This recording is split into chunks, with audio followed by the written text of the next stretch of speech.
የቀቤና ልዩ ወረዳ ምክር ቤት ዋና አፈ ጉባኤ የተከበሩ አቶ ፈቱዲን ሙዘሚል በመክፈቻ ንግግራቸው እንደገለጹት እንደ ሀገር የተካሄደው የኢኮኖሚ ሪፎርም ስራ በልዩ ትኩረት በመተግበሩ አመርቂ ውጤት ማስመዝገብ ተችሏል። በተለይም በተጠናቀቀው በጀት ዓመት እንደ ሀገርም ሆነ እንደ ልዩ ወረዳው ያጋጠሙ ተግዳሮቶችን በመቋቋም ስኬታማ ተግባር ተከናውነዋል ነው ያሉት። በጀት ዓመቱ ለካፒታል ፕሮጀክቶች ልዩ ትኩረት በመሰጠት ለረጅም ጊዜ ከህብረተሰቡ ይነሱ የነበሩ የልማትና መልካም አስተዳደር ጥያቄዎችን ምላሽ መስጠት ያስቻሉ ስራዎች መከናወናቸውን አብራርተዋል። በልዩ ወረዳችንም ብዙ ሰፋፊ የልማት ስራዎች ከመስራት ባሻገር በየዘርፉ ለሀገር ውጤት የራሳችንን አስተዋጽኦ ያደረግንበት ውጤታማ ዓመት ነበር ማለት ይቻላል። የቀቤና ልዩ ወረዳ ምክር ቤት በበጀት ዓመቱ በጀት ካጸደቅንበት ጊዜ አንስቶ መደበኛ ጉባኤዎችን፣ አስቸኳይ ጉባኤዎችን፣ የድጋፍና ክትትልና ቁጥጥር ስራዎች በቋሚ ኮሚቴዎች በበጀት ዓመቱ 4 ጊዜ ስናደርግ የቀበሌ ምክር ቤቶችን በመደገፍ የህዝብ ተጠቃሚነት ለማረጋገጥ ሶስቱም የመንግስት አካላት ህግ አውጪው፣ ህግ ተርጓሚውና አስፈጻሚው ተናቦና ተወያይቶ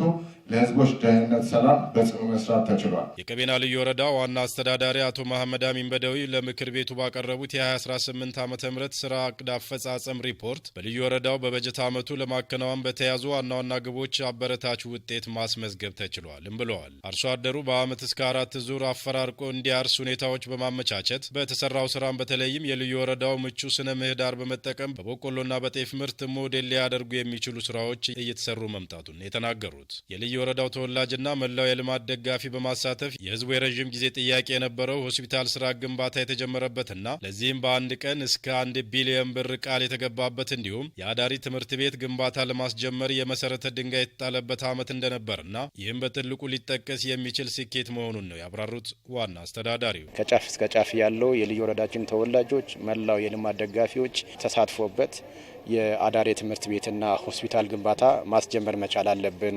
ለልዩ ወረዳችን ያስፈልገዋል።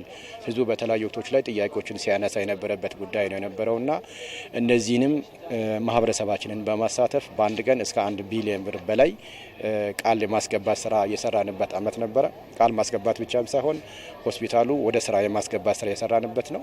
በዛ ልክ ደግሞ ለአዳሪ ትምህርት ቤታችን ደግሞ የመሰረት ድንጋይ ያስቀመጥንበት በትልቁ ሊገለጽ የሚችል ስኬታችን ነው። በንጹህ መጠጥ ውሃ አቅርቦትና የመንገድ ግንባታ ዘርፍም አበረታች ተግባራት መፈጸማቸውን አመላክተዋል። የልዩ ወረዳው ዋና አስተዳዳሪ አቶ መሐመድ አሚን በደዊ ጤናው ዘርፍ ለማዘመንና ለማሻሻል በርካታ ስራዎች መሰራታቸውን ያነሱት ዋና አስተዳዳሪው የትምህርት ጥራትና ተደራሽነትን ለማስፋትም በተወሰደው እርምጃ በትምህርት ለትውልድ ንቅናቄ እስከ 50 ሚሊዮን ብር በላይ በማሰባሰብ ግብዓት የማሟላት ስራዎችም ተሰርተዋል። በ2019 በጀት ዓመትም ይበልጥ ህዝቡን ተጠቃሚ የሚያደርጉ የልማትና መልካም አስተዳደር ስራዎች በተለይም የተጀመሩ ሰፋፊ ፕሮጀክቶችን ለማጠናቀቅ ልማት ወዳዱን ህብረተሰብ በማሳተፍ በትኩረት ይሰራልም ነው ያሉት። የጉባኤው ተሳታፊ የምክር ቤት አባላት ያለፈው በጀት ዓመት የተከናወኑ ተግባራት ይበል የሚያሰኙ እንደነበር ገልጸው በቀጣይ ሊሰሩ የታቀዱ ተግባራት በተገቢው እንዲተገበሩ በቅርበት እንደሚከታተሉና እንደሚደግፉም ተናግረዋል። በ2018 የተከናወኑ መልካም ስራዎች አሉ። የሚሰሩ ስራዎች እየሞገትን እየጠየቅን